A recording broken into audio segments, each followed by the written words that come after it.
بسم اللہ الرحمن الرحیم۔ الحمد للہ رب العالمین، والصلاة والسلام علی سید المرسلین وعلی آلہ واصحابہ وازواجہ وذریاتہ واہل بیتہ اجمعین، اما بعد فاعوذ باللہ من الشیطان الرجیم، بسم اللہ الرحمن الرحیم۔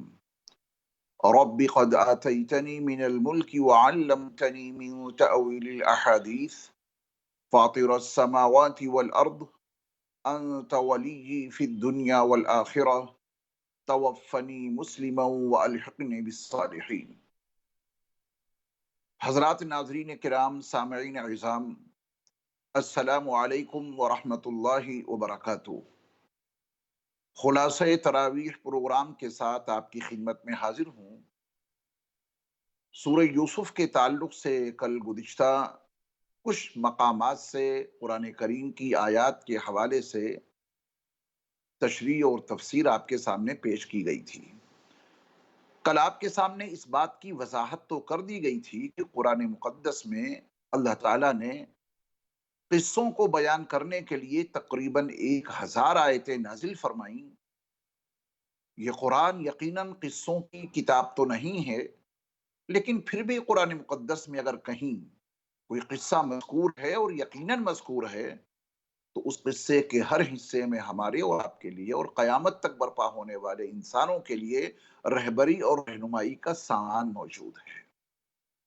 قرآنی قصوں میں قصہ یوسف کا امتیاز یہ ہے کہ اللہ نے اتنے مربوط اور اتنے تسلسل کے ساتھ کوئی اور قصہ قرآن میں بیان نہیں کیا جتنے مربوط انداز میں اور تسلسل کے ساتھ قصہ یوسف کو اللہ نے بیان کیا ہے۔ قرآن مقدس میں اور قصوں کو متعدد پاروں میں، متعدد صورتوں میں اللہ نے ذکر کیا، لیکن حضرت یوسف علیہ السلام کا قصہ ایک مقام پر تسلسل کے ساتھ اور مربوط انداز میں اس طرح ذکر کیا کہ پھر قرآن کریم کے کسی اور مقام پر، قرآن مجید کی کسی اور صورت میں حضرت یوسف علیہ السلام کا قصہ مذکور نہیں ہے۔ حضرت یوسف علیہ السلام کا قصہ جہاں پر اختتام پذیر ہو رہا ہے، وہ 13ویں پارے میں سورہ یوسف جہاں پہ مکمل ہوتی ہے، اس سے کچھ پہلے جہاں حضرت یوسف علیہ السلام کا قصہ پائے تکمیل تک پہنچ رہا ہے، تو اللہ تعالیٰ نے حضرت یوسف علیہ السلام کی ایک دعا پر آپ کے اس قصے کو مکمل کیا ہے۔ حضرت یوسف علیہ السلام اللہ تعالیٰ سے دعا فرما رہے ہیں، رب قد آتیتنی من الملک، اے میرے رب، آپ نے مجھ کو حکومت سے مالا مال کیا، اے میرے پالنہار، آپ نے مجھ کو حکومت عطا کی۔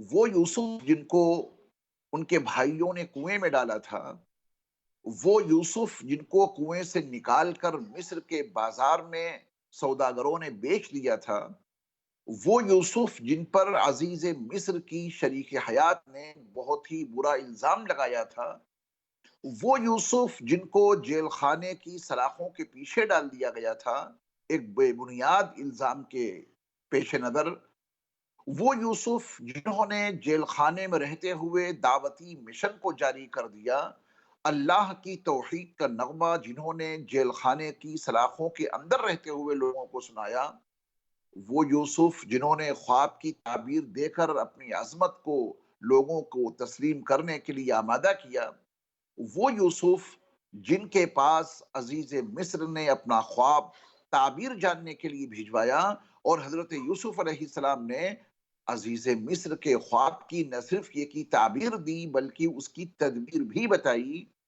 وہ یوسف جن سے عزیز مصر بے حد متاثر ہوا اور جیل خانے سے ان کو بلانے کے لیے اپنا قاصد بھیجا، وہ یوسف جنہوں نے جیل خانے سے آنے سے یہ کہہ کر انکار کر دیا جب تک مجھ پر لگے ہوئے الزامات صاف نہیں ہو جاتے، جب تک میں جیل خانے سے باہر نہیں جاؤں گا، پھر وہ یوسف جن پر الزام لگانے والی عورتوں نے اپنی غلطی کا اقرار اور اعتراف کیا اور یوسف علیہ السلام کی پاک دامنی سپید صبح کی طرح نمودار ہو کے لوگوں کے سامنے آ گئی، تو وہ یوسف جن کو اللہ تعالیٰ کی طرف سے بہت بڑا بلند مقام ملنے والا تھا، وہ مل کر رہا۔ عزیز مصر نے آپ کو اپنا وزیر خزانہ بنایا، اور اس کے بعد وہ وقت آ ہی گیا کہ پورے مصر کے سیاہ اور سفید کے اکیلے مالک حضرت یوسف علیہ السلام ہو گئے۔ وہاں کی حکومت آپ کے پاس آ گئی، آپ وہاں کے تخت اقتدار پہ باعزت انداز میں تشریف فرما ہوئے۔ اللہ نے آپ کو بہت عظیم الشان مملکت عطا کی۔ حضرت یوسف علیہ السلام اللہ کی ان عطا کو اقرار کے ساتھ میں کہہ رہے ہیں کہ رب قد آتیتنی من الملک، اے میرے رب آپ نے مجھ کو حکومت عطا کی۔ کن مراحل سے آپ کو گزارا گیا؟ میں نے کل عرض کیا تھا کہ جن بھائیوں نے آپ کو کنویں میں ڈالا تھا، یہ تو ظاہر تھا، یوسف علیہ السلام کے بھائیوں نے آپ کو کنویں میں ڈالا، یا مصر کے تخت اقتدار پہ آپ کو بٹھلایا، یا مصر کے تخت شاہی پر آپ کو بٹھلایا، یہ تو وقت نے ثابت کیا۔ حقیقت یہ تھی کہ ان بھائیوں نے آپ کو کنویں میں نہیں ڈالا، بلکہ مصر کے تخت شاہی پر بٹھلایا۔ اللہ اپنے منصوبوں کو نہایت خفیہ انداز میں آگے تکمیل تک پہنچاتا ہے۔ اللہ کی تدبیر انسان کو اس سمجھ سے باہر ہوتی ہے۔ انسان تدبیر ہی تو اختیار کر سکتا ہے، انسانوں کی اور جملوں پر اللہ کا نوشتے تقدیر غالب ہو کے رہتا ہے۔ اللہ تعالیٰ نے یوسف علیہ السلام کو مصر کی بادشاہت عطا کی، وہاں کے حکومت کو عطا کی، وہاں کا اقتدار آپ کو عطا کیا۔ کس قسم پرسی کی حالت میں حضرت یوسف علیہ السلام مصر کی سرزمین پر پہنچے ہیں۔ ایک بازار لگا ہے، ایک غلام کے عنوان سے آپ کو فروخت کر دیا جاتا ہے۔ کتنی صعوبتوں کو آپ نے جھیلا ہے، آپ پر عزیز مصر کی شریک حیات نے کتنا خطرناک قسم کا الزام لگایا ہے، اور آپ کو سلاخوں کے پیچھے ڈال دیا جاتا ہے۔ اللہ نے غیبی طریقے سے آپ کے نکلنے کے اسباب مہیا کیے۔ اسی لیے انسان کتنے ہی برے حالات میں کیوں نہ گھر جائے، اس کو کبھی بھی اپنے اللہ کی رحمت سے مایوس نہیں ہونا چاہیے۔ سورہ یوسف کو آپ پڑھیں اور اپنے اندر ایک عزم اور حوصلہ اور ایک جذبہ اور ایک استقلال کی کیفیت اور صفت پیدا کریں کہ ہمارے وہ اللہ جو یوسف علیہ السلام کو ان نامساعد حالات سے گزار کر اس عظیم منصب پر فائز کر سکتے ہیں اور کر دیا، وہی اللہ ہمارے بگڑے ہوئے حالات کو بھی درست کر دیں گے۔ سورہ یوسف کا جب کبھی آپ مطالعہ کریں تو اس یقین کے ساتھ، اس تیقن کے ساتھ، اس عزم اور اس احساس کے ساتھ کہ ہمارے اللہ برے حالات سے نکال کر اچھے حالات میں داخل کرنے پر قادر ہیں۔ کبھی بھی انسان کو اپنے اللہ کی رحمت سے مایوس نہیں ہونا چاہیے۔ ان مع العسر یسرا، اللہ تعالیٰ ہر تنگی کے ساتھ میں کوئی نہ کوئی آسانی پیدا کر دیتے ہیں۔ تو کبھی حالات کی نامساعدت سے انسان کو مایوس نہیں ہونا چاہیے، ہمیشہ توکل علی اللہ کی صفت سے اپنے آپ کو مالا مال رکھنا چاہیے۔ سورہ یوسف میں اور بہت کچھ حقائق ہیں، ظاہر بات ہے کہ مختصر سے وقت میں ان کا تذکرہ نہیں کیا جا سکتا۔ تو جہاں پر قصہ یوسف اختتام پذیر ہو رہا ہے، وہاں حضرت یوسف علیہ السلام کی ایک دعا اللہ نے ذکر کی ہے، اور اسی دعا پر قصہ یوسف کی تکمیل ہو جاتی ہے۔ آپ فرما رہے ہیں رب قد آتیتنی من الملک، اے میرے رب آپ نے مجھ کو حکومت عطا کی، وعلمتنی من تأویل الاحادیث، اور آپ نے خوابوں کی تعبیر کا علم مجھے عطا کیا، معاملات کی گہرائی اور گہرائی میں اتر کر ان کے حقائق کو جاننے کا علم آپ نے فن ہمیں عطا کیا۔ معاملات کو بہت گہرائی اور گہرائی کے ساتھ سمجھنے والے تھے حضرت یوسف علیہ السلام، اور یہ خصوصی فہم اللہ کی طرف سے آپ کو عطا ہوا تھا جو اوروں کے حصے میں نہیں گیا۔ تو اللہ تعالیٰ نے ان کے بھائیوں کو ایسا فہم عطا نہیں کیا تھا، اور ان کے متعلقین کو ایسا شعور عطا نہیں کیا تھا۔ اللہ تعالیٰ نے حضرت یوسف علیہ السلام کو معاملات کی گہرائی اور گہرائی کے ساتھ میں جانچ پڑتال کر کے اس کی حقیقت کو سمجھنے کا فن عطا کیا تھا۔ خوابوں کی تعبیر کا فن بھی اللہ تعالیٰ نے آپ کو عطا کیا تھا۔ اللہ کی عطاؤں کا اعتراف کر کے اللہ کی نعمتوں کا شکریہ ادا کرنا چاہیے۔ حضرت یوسف علیہ السلام اپنے اللہ سے کچھ مانگنے جا رہے ہیں، لیکن اپنی دعا اللہ کی بارگاہ میں رکھنے سے پہلے، اللہ کی بارگاہ میں اپنی مانگ رکھنے سے پہلے اللہ تعالیٰ کی عطاؤں کا اقرار کر رہے ہیں۔ رب قد آتیتنی من الملک وعلمتنی من تأویل الاحادیث، اے میرے رب آپ نے مجھ کو حکومت عطا کی، اور آپ نے مجھ کو خوابوں کی تعبیر اور معاملات کی گہرائی اور گہرائی اور اس کی بصیرت کے ساتھ میں اس کا تجزیہ کرنے کی صفت آپ نے ہم کو عطا کی۔